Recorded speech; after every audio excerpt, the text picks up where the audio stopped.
Derecho Penal 2. Iniciamos entonces el estudio del último grupo de delitos que contiene el título tercero que protege los derechos garantidos por la Constitución. Acá entonces nos encontramos terminando de estudiar delitos que, como hemos visto, protegen una variedad de bienes jurídicos que están precisamente consagrados en el artículo 19 de la Constitución. Sin perjuicio de que también aparecen consagrados en otras disposiciones, como el derecho a la vida, cuya protección, ¿no es cierto?, aparece establecida en los tipos penales que sancionan el asesinato. Así que vamos a hablar ahora de este último grupo, de este quinto grupo, dentro del título tercero, que se denomina de los delitos contra el respeto y protección a la vida privada y pública de la persona y su familia.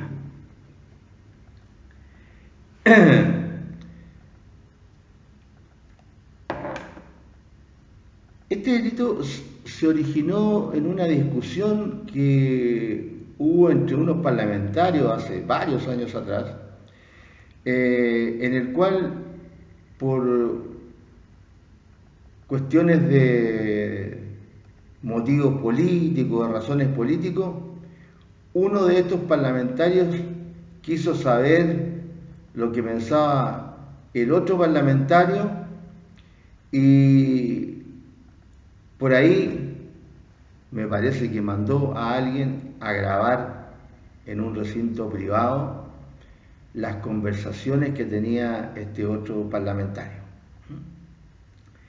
Y como se trataba de una situación, entre otras situaciones que son inaceptables en política chilena, entonces se legisló, afortunadamente, beneficiando ya no solamente a este grupo de personas, los políticos, sino que también se benefició al resto de la población. Y a propósito de esto también ha surgido un sinnúmero de interrogantes.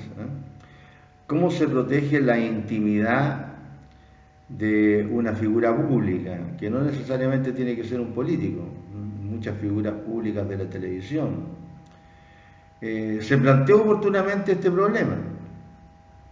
Como digo, esto ya tiene algunos años.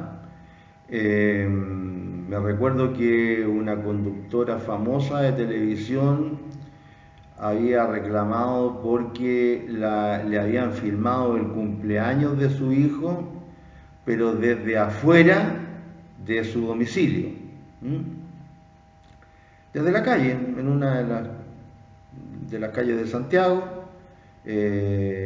Parece que la casa tenía jardines y el jardín se veía desde el exterior, y entonces de ahí, desde el exterior, los paparazzi chilenos, estos que se dedican a la farándula, filmaron ahí algunos momentos, ¿cómo se llama?, de lo que estaba ocurriendo en el cumpleaños de este menor, hijo de esta persona famosa de la televisión.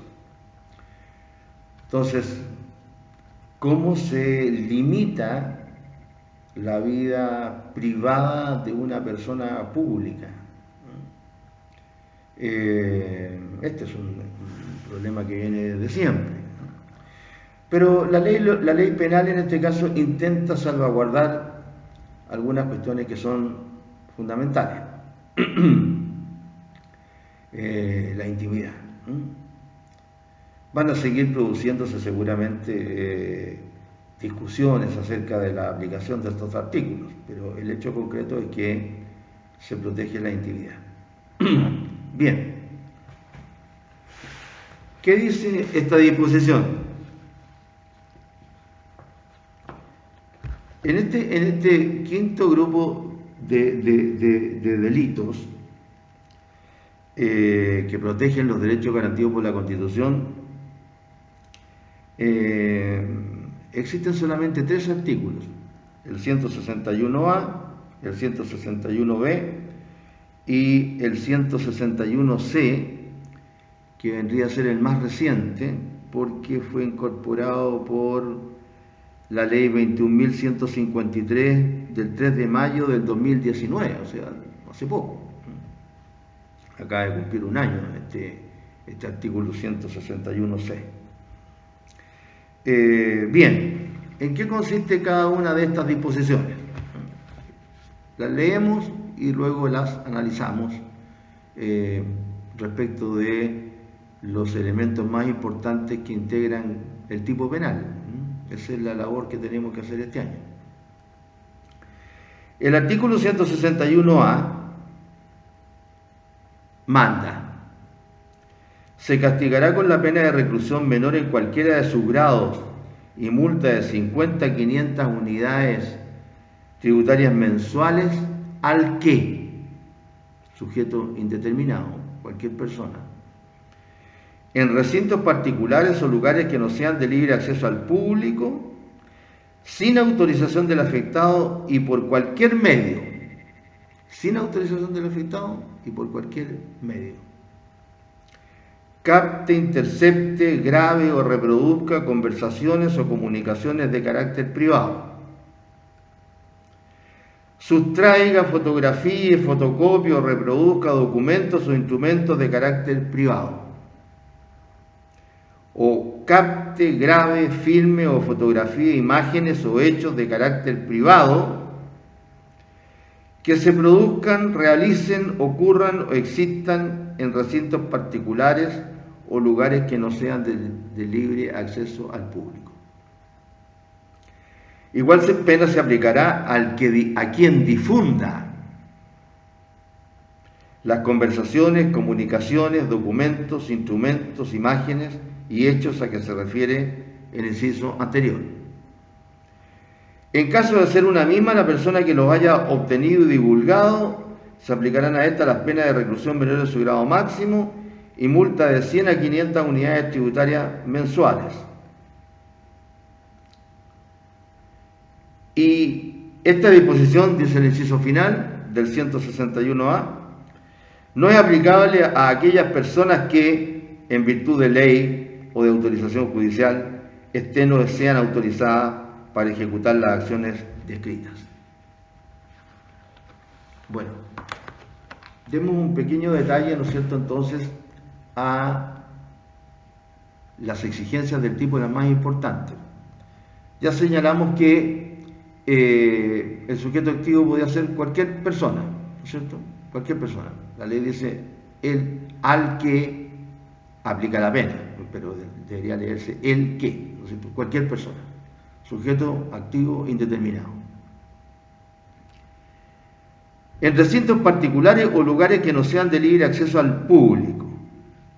Nosotros ya nos referimos a estas materias cuando hablamos del delito que sanciona la violación de morada. Ahí vimos todas estas clases de recintos. Siempre para lograr tener una idea de estos recintos particulares o que no sean de libre acceso al público, tenemos que ir primero a lo que es una morada, ¿cierto? Y de ahí extender el concepto de morada para lograr llegar a lugares que no sean de libre acceso al público. Todo lo que no es morada, ¿no es cierto?, es decir, la casa de habitación o el lugar que ejerce habitualmente una persona sus funciones y sus dependencias, todo lo que no es eso, podría ser un lugar de libre acceso al público. Podría ser. Entonces hay que tener claro el concepto de morada primero. Entonces aquí estamos hablando de lugares particulares. Estamos hablando de recintos particulares. ¿Sí? Básicamente estamos hablando de moradas. Claro, como está viviendo el ser humano ahora, ¿no es cierto?, ya la morada no es como era antes. Antes las casas estaban, si uno se fija, por ejemplo, en las ciudades más antiguas, sobre todo en Santiago, en el centro de Santiago, vamos a ver que las calles están conformadas por cada casa que están unidas por una vereda, igual como acá ¿cómo se llama? En Arica, en los lugares más antiguos. Pero se ha ido este concepto ampliando, porque ahora hay muchos condominios, pero también son recintos particulares. Pero ya no se trata solamente de casa y acera. Se trata generalmente de casa, reja, una garita, lugares comunes, estacionamiento, y después vienen las viviendas particulares. Es decir, se ha extendido el concepto de morada desde ese punto de vista. Lo mismo con la propiedad vertical, los edificios. Bueno, hay que hacer una interpretación, ¿no es cierto?, en este sentido extensiva de lo que es un recinto particular. Y lugares que no sean de libre acceso al público. Bueno, ahí tenemos muchos clubes privados. Son de acceso al público, pero a algún público, no a todo el público. Acá en Arica hay algunos lugares, algunos estadios que son privados, o uno por lo menos, ¿no es cierto? Que hay en Azapa. Hay que ser socio para entrar. Y si no, tener una invitación para entrar. Otros que hay aquí por la playa, qué sé yo, que tampoco es llegar y entrar. Es decir, son lugares que no son recintos privados en el sentido de morada, pero que no son de libre acceso al público, solo a los que la institución permite su entrada. Entonces nos encontramos con que el sujeto activo es indeterminado. Acá vemos un elemento objetivo de la acción dentro de las modalidades de la acción, ¿no es cierto? Las modalidades principales. A veces se señala el lugar en que se tiene que realizar la acción. ¿A qué está ocurriendo eso? Dentro de las modalidades de la acción, ¿no es cierto?, en recintos particulares o lugares que no sean de libre acceso al público. Es decir, esta modalidad de la acción está señalándonos el lugar en que se puede cometer este delito. Es decir, por eso que hay que tener claro, para el análisis de cada tipo penal, cuáles son las modalidades de la acción que ustedes estudiaron el año pasado. Después, sin autorización del afectado. Sin autorización del afectado. Claro, si el afectado autoriza, bueno, el autorizado en esta materia es el que transforma la conducta ilícita en lícita. Porque de repente el afectado, ¿cierto?, la persona a la que, si se comete el delito, se estaría violando su intimidad, a lo mejor para la fiesta de cumpleaños de su hijo contrata a un fotógrafo para que tome fotos de la fiesta, o más todavía, que ahora ya las fotos no se ocupan mucho, que la grabe la fiesta, ¿no es cierto?, o que grabe el audio, etcétera. Sí, ahí habría autorización. Entonces, la conducta que, si no hubiera autorización, sería ilícita, con autorización del afectado sería lícita. Y por cualquier medio. Y ahí vienen una serie de modalidades constituidas por elementos diferentes para dejar constancia, ¿no es cierto?, de algo. Básicamente acá se está refiriendo a dejar constancia de conversaciones o comunicaciones, a dejar constancia de documentos o instrumentos y a dejar constancia de imágenes o hechos. Si ustedes se fijan, capte, intercepte, grabe o reproduzca conversaciones o comunicaciones.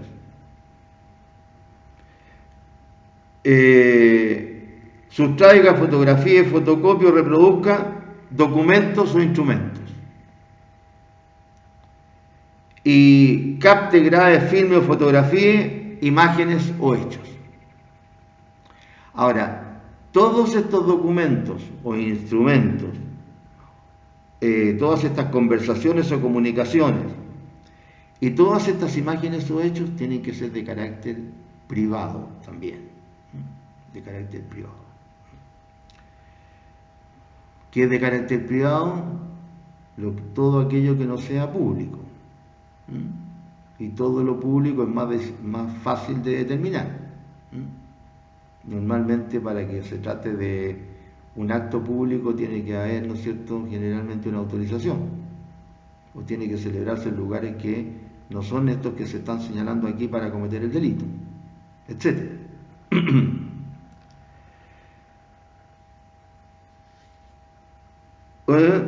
Entonces, tanto las conversaciones como comunicaciones, documentos, instrumentos y las imágenes o hechos de carácter privado que se produzcan, realicen, ocurran o existan en recintos particulares o lugares que no sean de libre acceso al público.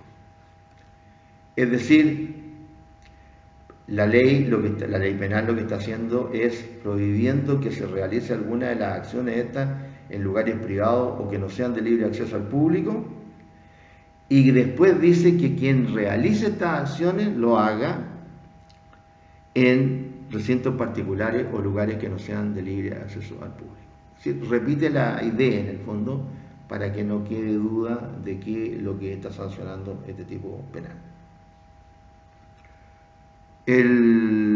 ¿Cómo se llama? El tipo penal, ¿no es cierto?, en sus diferentes elementos, se trata de un delito, elemento subjetivo acá del delito, se trata de un delito, es una acción intencional, ¿no es cierto?, dolosa. No estamos hablando acá de que ocurran estas grabaciones, etcétera, etcétera, por negligencia o imprudencia, es decir, no estamos hablando de una situación de culpa, y tiene que ocurrir en alguno de estos lugares de carácter privado. Ahí tenemos entonces desmenuzados, si ustedes quieren, los elementos del tipo penal, que protegen el respeto de la vida privada.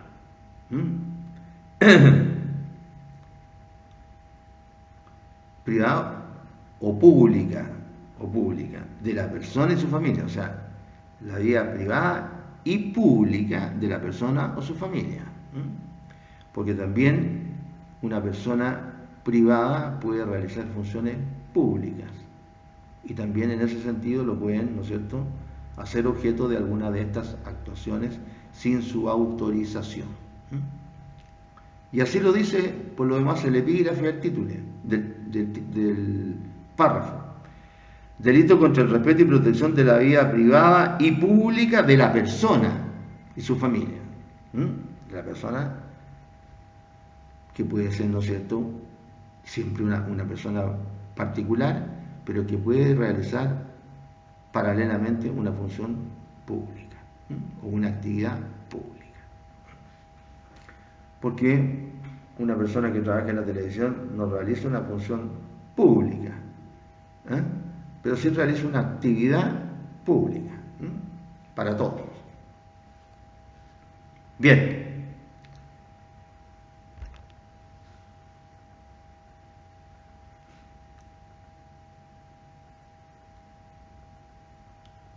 El inciso segundo señala que igual pena se aplicará a quien difunda las conversaciones, comunicaciones, documentos, instrumentos, imágenes y hechos a que se refiere el inciso anterior. Claro, porque puede que sea la misma persona la que difunda todas estas situaciones, se trate de imágenes, de documentos, o de conversaciones o comunicaciones, o puede que sea otra. A lo mejor es uno el que realiza materialmente la actividad de captar, ¿no es cierto?, cualquiera de estas situaciones, y sea otro el que las difunde. Aquí la ley dice que se va a aplicar igual pena al que difunda alguna de estas situaciones, que difunda documentos, instrumentos, etcétera, etcétera, etcétera. Y el inciso que sigue sanciona En caso de ser una misma la persona que lo haya obtenido y divulgado, se aplicarán a esta las penas de reclusión menor de su grado máximo y multa de tanto a tanto. Fíjense ustedes que si es la misma persona la que realiza alguna de estas actuaciones sin autorización del afectado y en los lugares privados que señala la ley, va a sufrir reclusión menor en cualquiera de sus grados. Reclusión menor en cualquiera de sus grados, del mínimo, medio, máximo.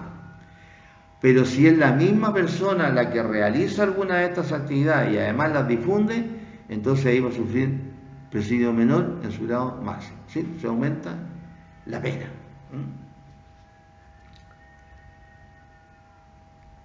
Y por último, el inciso final señala: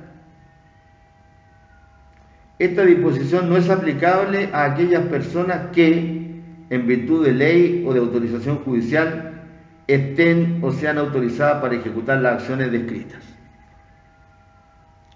Hay personas que, en virtud de la ley, están autorizadas para realizar las acciones descritas. Los padres respecto de sus hijos. ¿Sí? Los padres le pueden tomar fotografía en el cumpleaños a sus hijos mientras se encuentren bajo su tutela en virtud de la patria potestad, que es el conjunto de derechos que la ley otorga a los padres sobre la persona y los bienes de sus hijos no emancipados. Ahí tenemos. U otros familiares podría ser, que esté a cargo del menor, hasta los 18 años. Ahí puede, ¿no es cierto? Y de hecho se hace, ¿no? Y ahora que está de moda esto, ¿no es cierto? Ahora todo se graba, todo se filma, etc. Entonces, ahí hay una autorización legal. Hay otros casos también, hay otros casos. Pero hay otros casos, ese es un caso en que la ley directamente le otorga esa facultad a los padres, el ejemplo que coloqué. Aquí la ley directamente le otorga esa facultad a los padres en virtud de la patria potestad. Pero hay otros casos en que la ley, siempre lo hace la ley, ¿no es cierto? Pero lo hace a través de un intermediario. ¿Y quién podría ser este intermediario? El juez. El juez puede ordenar, mediante una resolución judicial, en la investigación de un proceso penal, puede ordenar, ¿no es cierto?, que se realicen escuchas, grabaciones, interceptaciones, etcétera, etcétera, etcétera, para investigar un hecho punible. Y la participación de alguien como autor, cómplice o encubridor, o de varios. Entonces ahí es el juez quien, en virtud de la ley, amparado en el derecho, hace, ¿no es cierto?, que se realicen algunas de estas acciones que la ley describe, que son varias. Entonces ahí nos encontramos con una circunstancia en que el legislador le entrega a alguien específico que realice esta función. Eso es lo que podríamos señalar en virtud de este artículo 161A. Nos correspondería ahora estudiar y analizar el 161B. Acá nos vamos a encontrar con una de las dos situaciones que tipifica el código, que dice en relación con la denominada extorsión.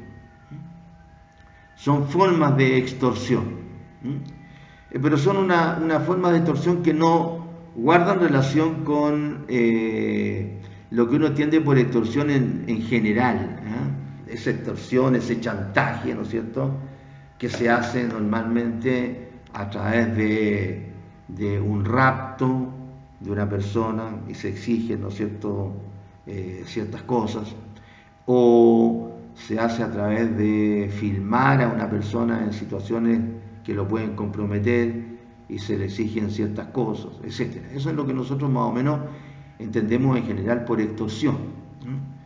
Acá nos encontramos con situaciones diferentes porque son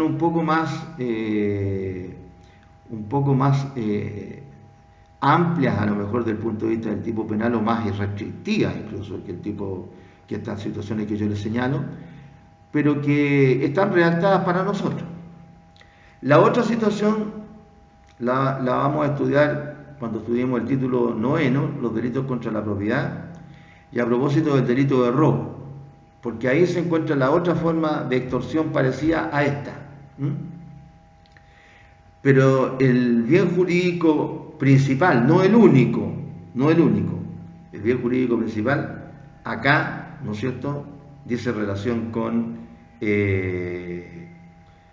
la protección de la vida privada de la persona o pública de la persona, mientras que en el otro caso vamos a ver que hay un ataque en contra de la persona, en su integridad física o psíquica, porque requiere de violencia. ¿Sí? Se trata de una situación de violencia para realizar ese tipo de chantaje que constituye este otro delito que vamos a ver cuando estudiemos el robo.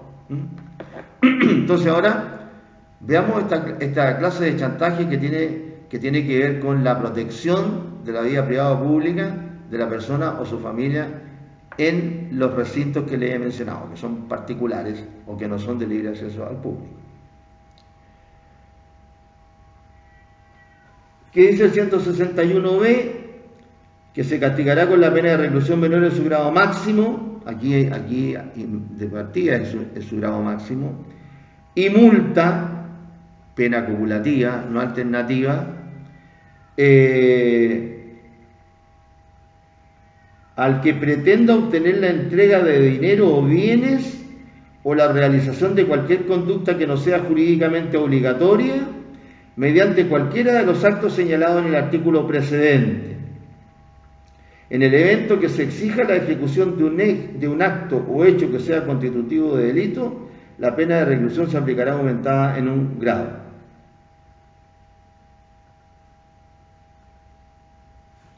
Claro, entonces a partir del punto seguido, o como se diría de manera más elegante, infine, ¿no es cierto?, hay una situación en la que incluso se aumenta la pena de este delito en un grado, cuando se lo hace realizar un acto.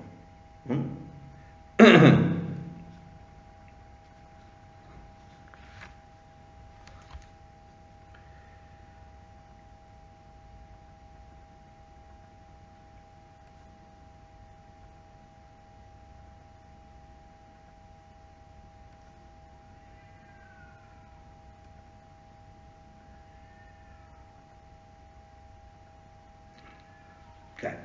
Entonces, cuando se lo hace realizar algún acto que es constitutivo de delito, entonces esto se va a aumentar la pena en un grado a este que está atentando en contra de en el fondo, de la intimidad de las personas, en los recintos que se dan a la ley. Entonces, el sujeto activo, ¿no es cierto?, cualquier persona que pretenda obtener la entrega de dinero o bienes, típico, ¿no es cierto?, del chantaje. Se pretende obtener normalmente dinero, es el típico chantaje, ¿no? Y además los chantajistas, para que no quede huella o quede menos huella, exigen dinero en efectivo, ¿no es cierto? Claro, porque se exigen cheques y de repente cuando lo van a cobrar al banco o lo depositan hay más posibilidades de que lo puedan pillar. Entonces,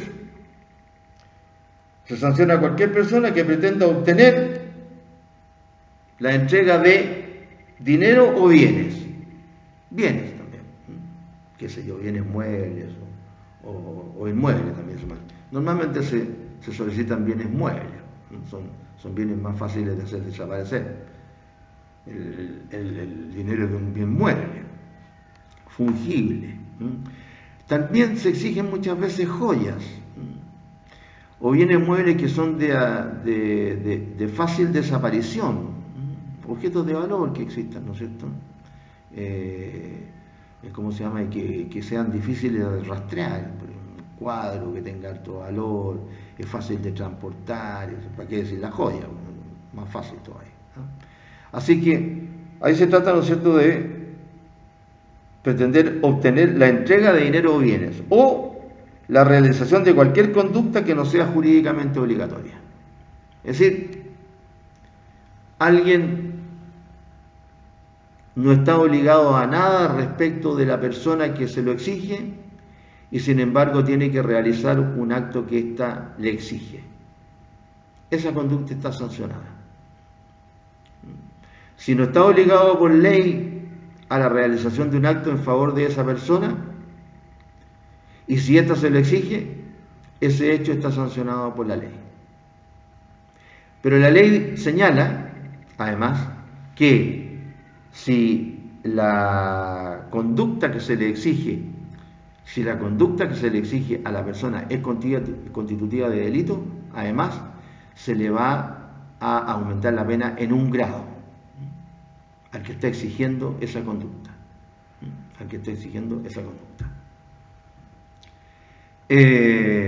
Acá nos topamos, por ejemplo, podría ser, ¿no es cierto?, la situación de la persona que instiga a otro, ¿no es cierto?, a la comisión de un delito, lo induce a cometer un delito, el instigador.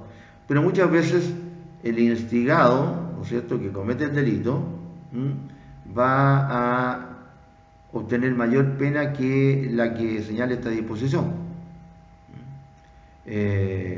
Entonces, normalmente no va a sufrir los efectos de esta sanción.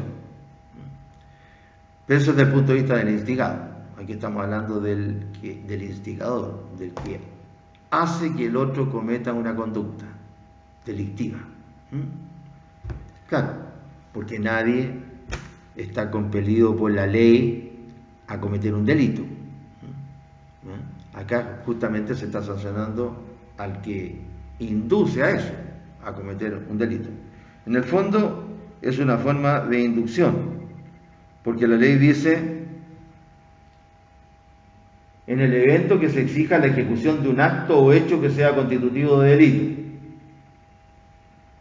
En el evento de que se exija, se está induciendo, ¿no es cierto?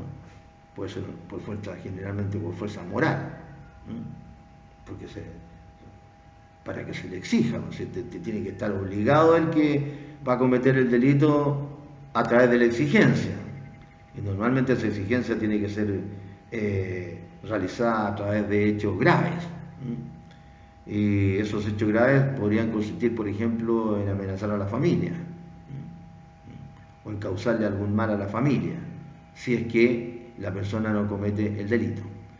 Por ese solo hecho, entonces, se estaría aumentando la pena en un grado al que, a través de alguno de estos actos, además induce a la persona a cometer un delito.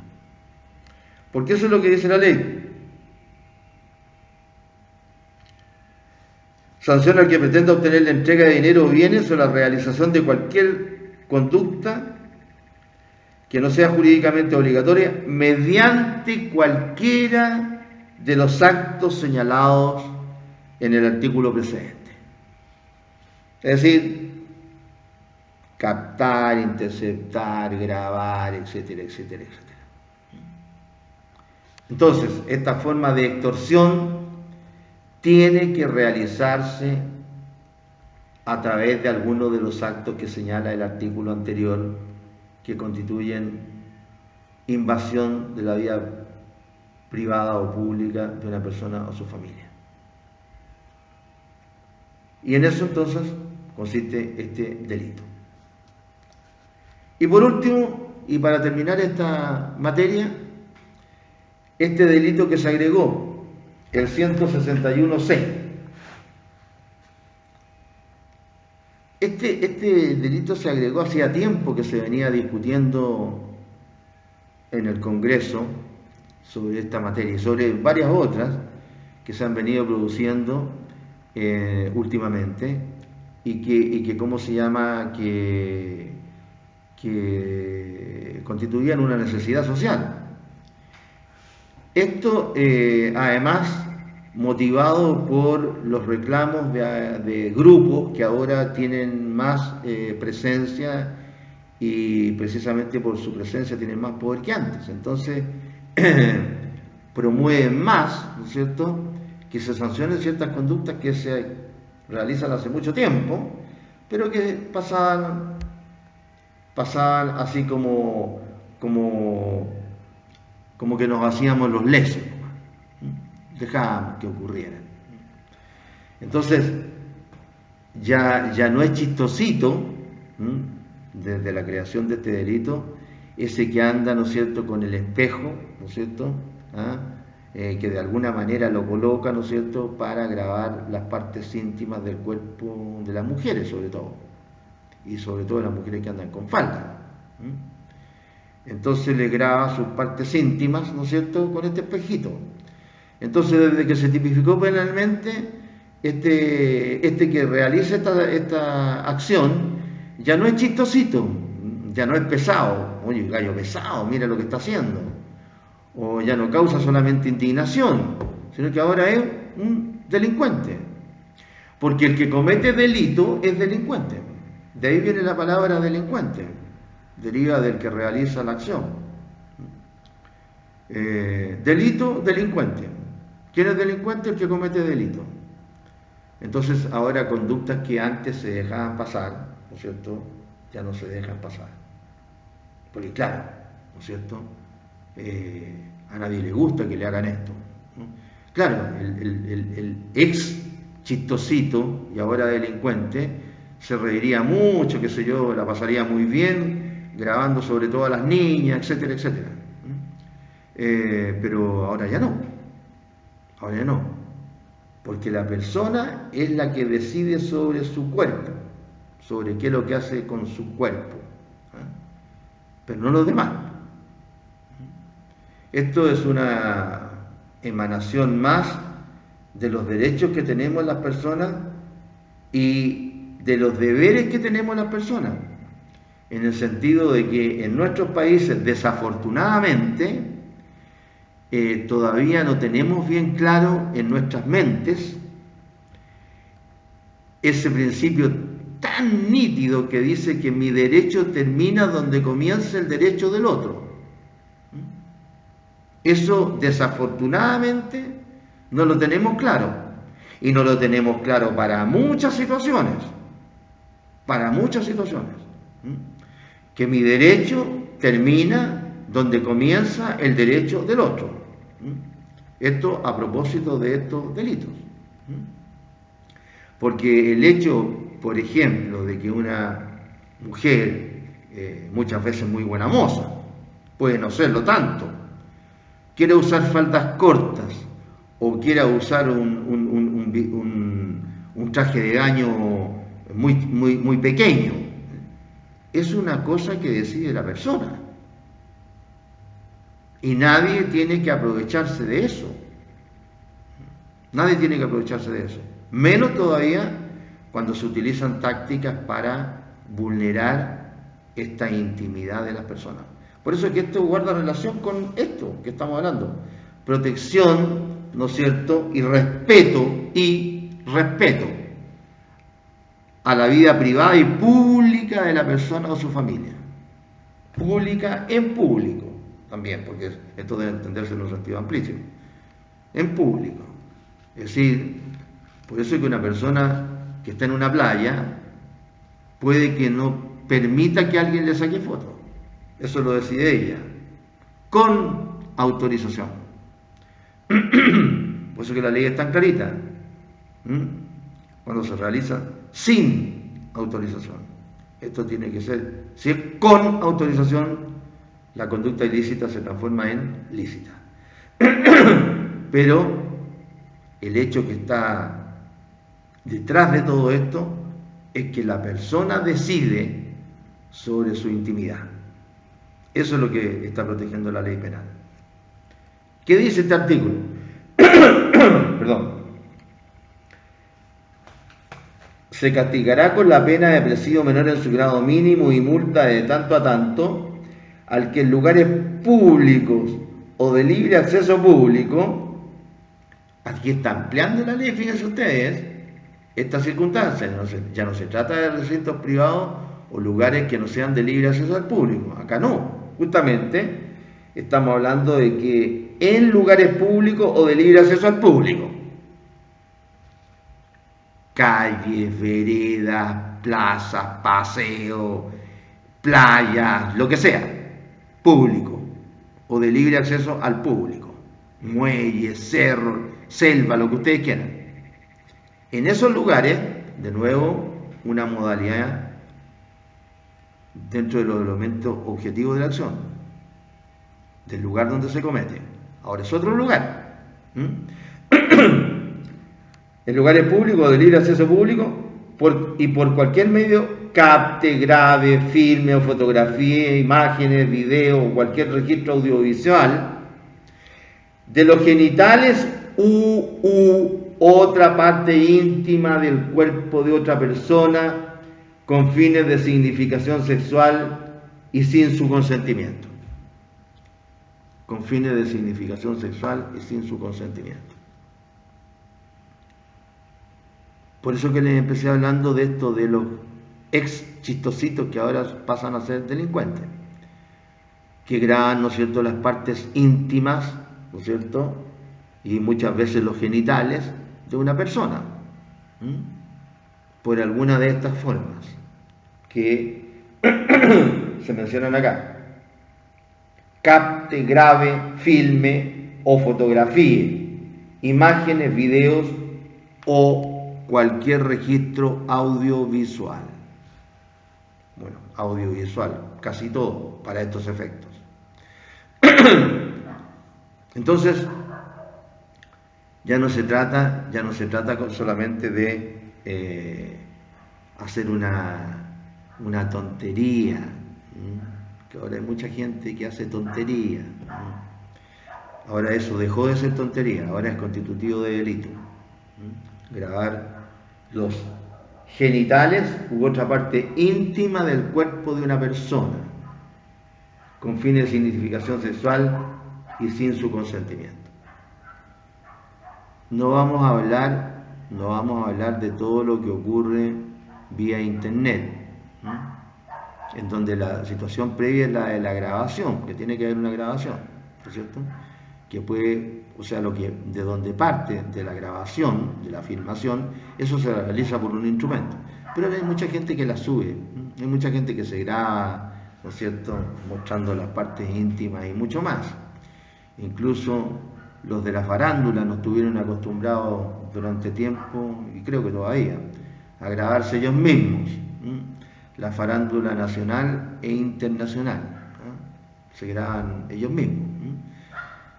Claro, seguramente algunos de la farándula internacional es porque se trata de gente muy famosa a veces, que empieza como a decaer y a salir de la pantalla, porque el que es famoso, es el que tiene que estar siempre en la pantalla, siempre. Cuando empieza a salir de la pantalla es porque está como un poco en decadencia, entonces tiene que hacer algo para volver a la pantalla. Será por eso tal vez, pero eso no significa que no sea algo, usemos una palabra como debe ser ahora, políticamente correcta. Eso no significa que no sea inapropiado. Inapropiado. En otras épocas se habría dicho inmoral o indecente. Entonces, se trata de que en lugares públicos, repito, acá en este tipo penal, la modalidad de la acción, el lugar en donde ocurre el delito cambia en relación con el artículo 161A, porque ahí se trata de recintos particulares o lugares que no sean de libre acceso al público. Acá se trata de lugares públicos o de libre acceso al público, todo lo contrario. Entonces, por cualquier medio, grabe, capte, filme o fotografía, imágenes, videos o cualquier registro audiovisual de los genitales u otra parte íntima de la persona y sin su autorización y con fines de significación sexual. Bueno, acá es por sí misma, ¿no es cierto?, los fines, porque si alguien le está grabando las partes genitales a otra, evidentemente que hay un fin de significación sexual en el fondo. Por lo demás, en otro artículo que tiene que ver con los delitos de abuso honesto, se señala cuáles son los fines de significación sexual. Claro, respecto a los abusos deshonestos, pero por lo menos nos da una idea de cuando hay un fin de significación sexual, ¿no es cierto? Que básicamente el fin de significación sexual tiene por objeto activar la libido de las personas, ¿no es cierto? La libido de las personas. Es decir, la libido que se transforma, ¿no es cierto?, en los hechos, en la excitación de la persona. ¿No? ¿Para lograr qué? Placer sexual. Esto lo enseñamos nosotros en medicina legal. Bien.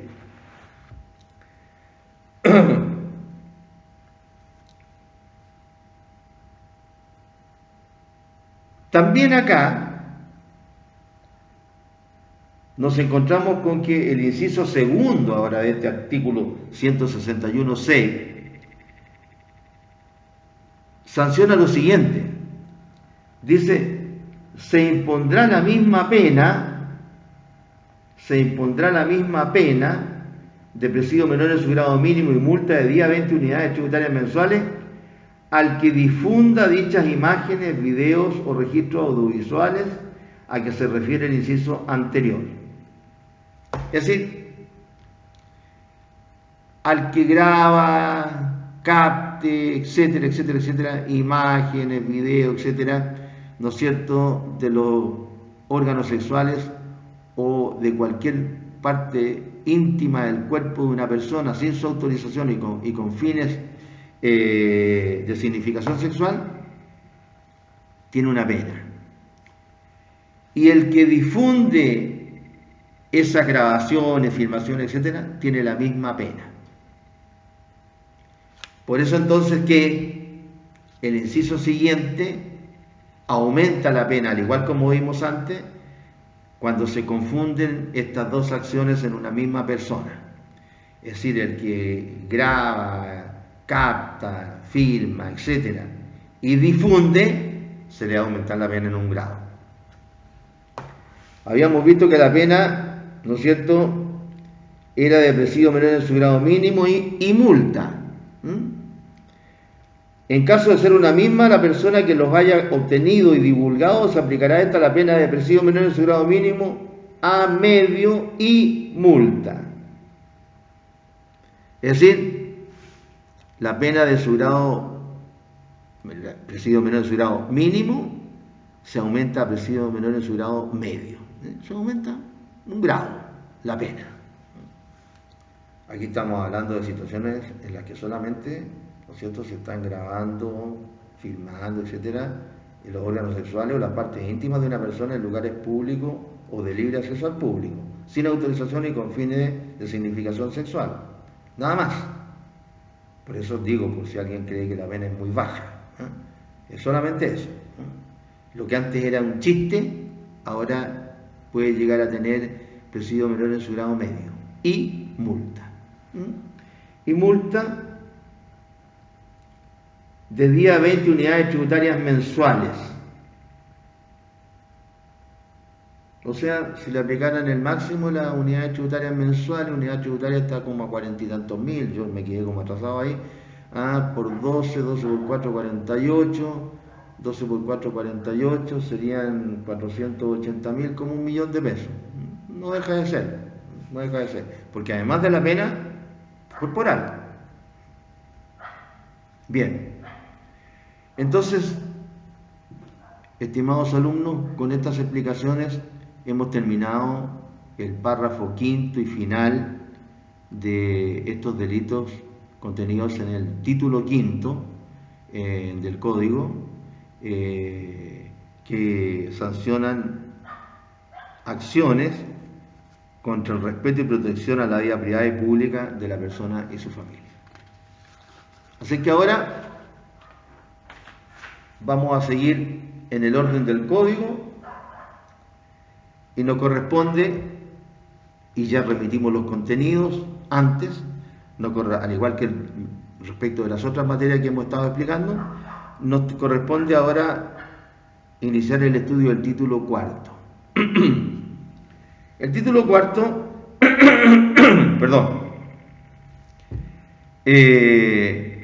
contiene más párrafos que el título tercero, que contenía 5 párrafos. Ahora, este título cuarto contiene 8 párrafos. Y también los bienes jurídicos abarcan diversas, no diré situaciones, diversos bienes, valga la redundancia. Pero, ¿cómo se llama? Acá básicamente lo que estamos hablando es de la fe pública. Ahora, ¿cómo se llama este título cuarto? De los crímenes y simples delitos contra la fe pública, de las falsificaciones, del falso testimonio y del perjurio.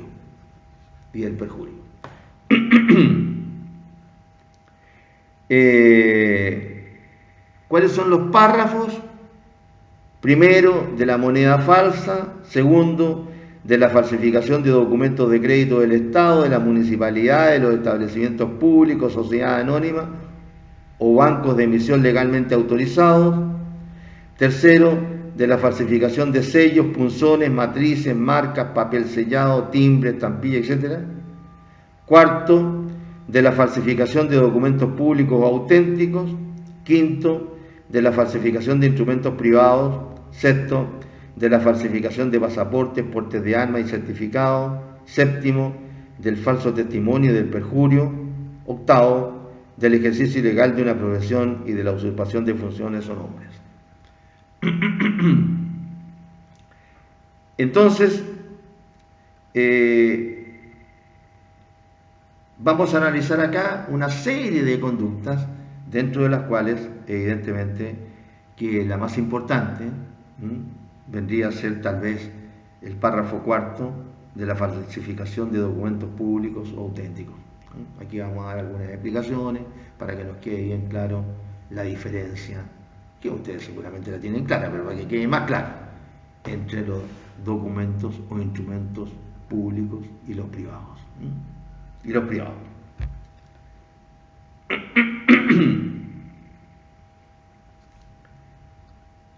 Ustedes tienen los contenidos, más que lo que hacemos es analizar, ¿no es cierto? Analizar los elementos subjetivos y objetivos del tipo penal.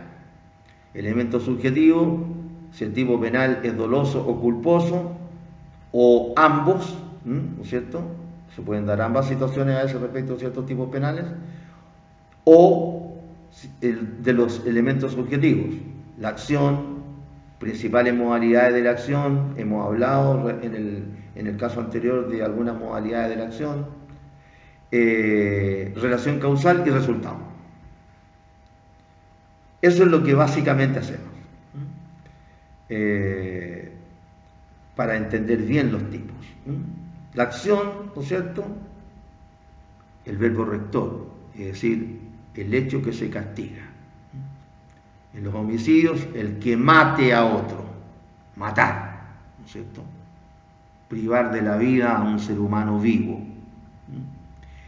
En la violación de morada, el que entre en morada ajena contra la voluntad del morador. Respecto de nuestra humanidad intangible, el derecho, ¿no es cierto?, a que no se nos registre la correspondencia o los papeles, el que abre la correspondencia, aunque no se imponga de su contenido, o el que registra los papeles, aunque no se imponga de su contenido. Delito formal, basta solo abrir la correspondencia y solo registrar los papeles. No requiere un hecho posterior, que es el resultado, la consumación posterior, con un resultado material. Entonces, nos encontramos con esas situaciones. Acá, ¿de qué vamos a hablar? Básicamente vamos a hablar de la fe pública.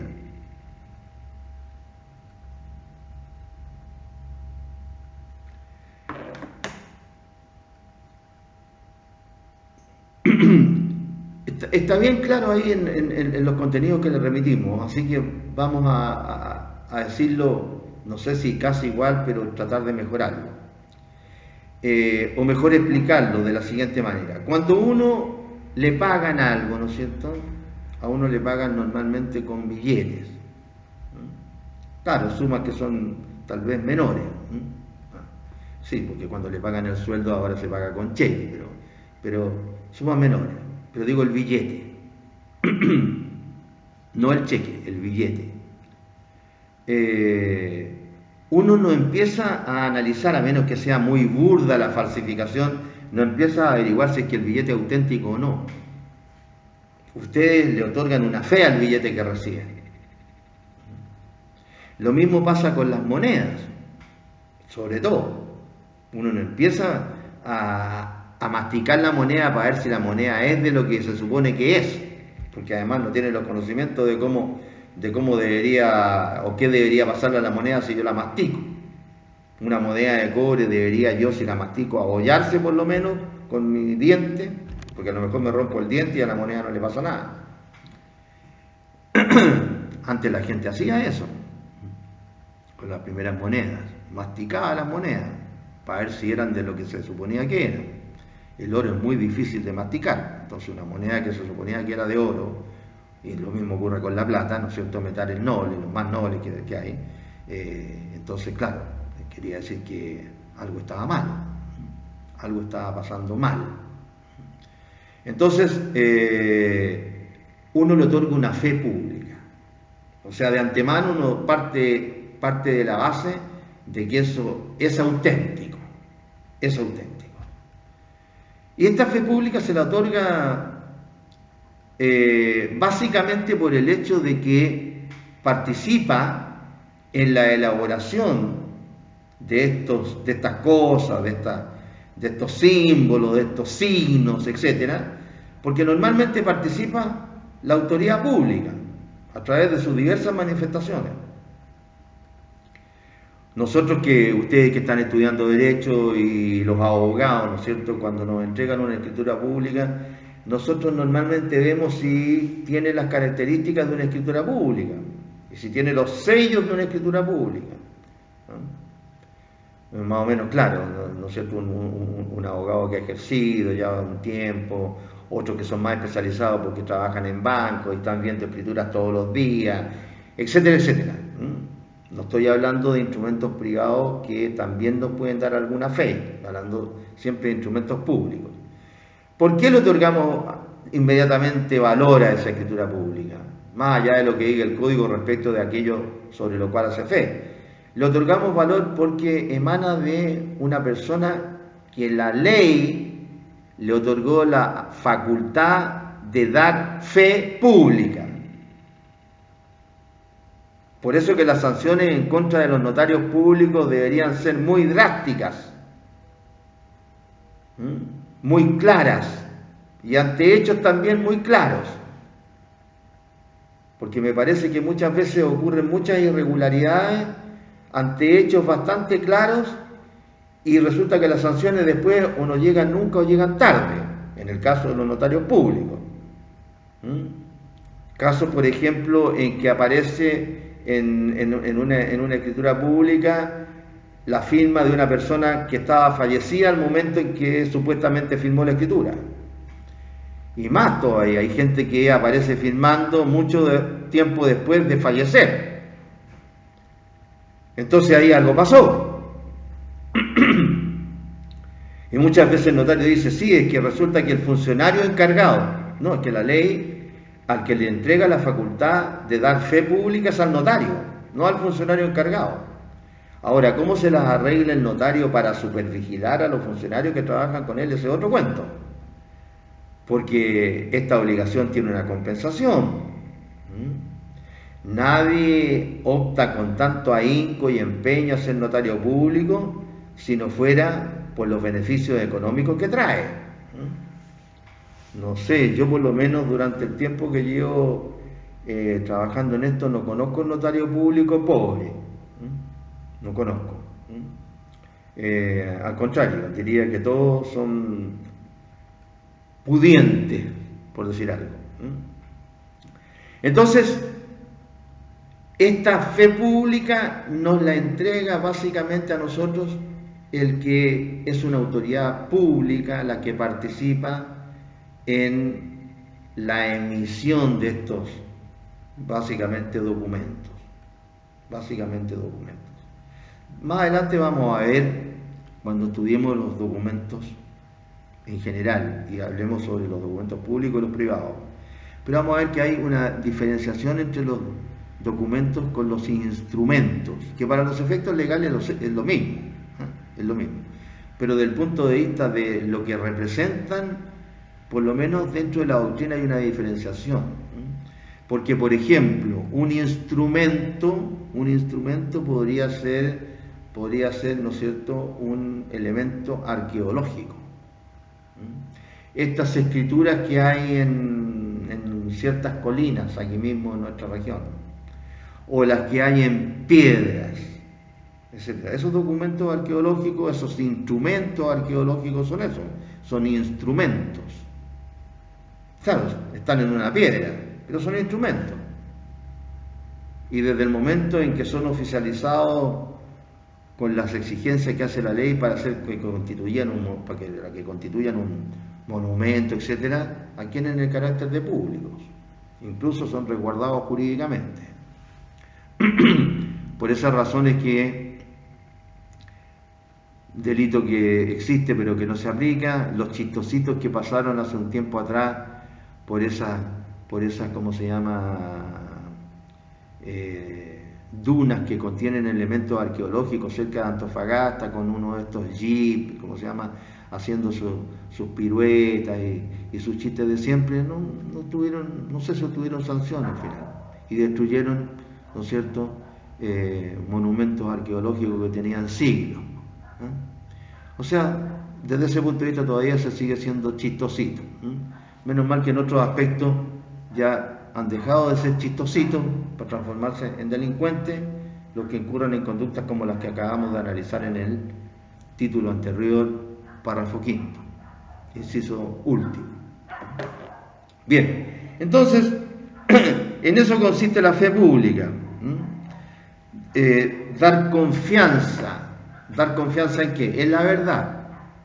¿En la verdad de qué? En la verdad que contienen estos instrumentos, documentos, signos, símbolos, etcétera.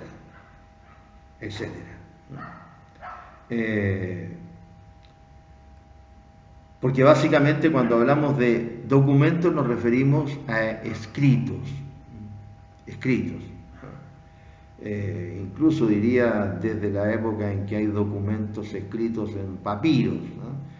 Pero con documentos más bien nos referimos a dejar constancia de un hecho de manera permanente, en forma escrita y en algo que tenga que ver más o menos con el papel. Mientras que instrumento también se trata de dejar constancia de un hecho de manera por muy largo tiempo, pero en cualquier otro tipo de objeto que no sea un papel. Si el concepto de instrumento vendría a ser más amplio.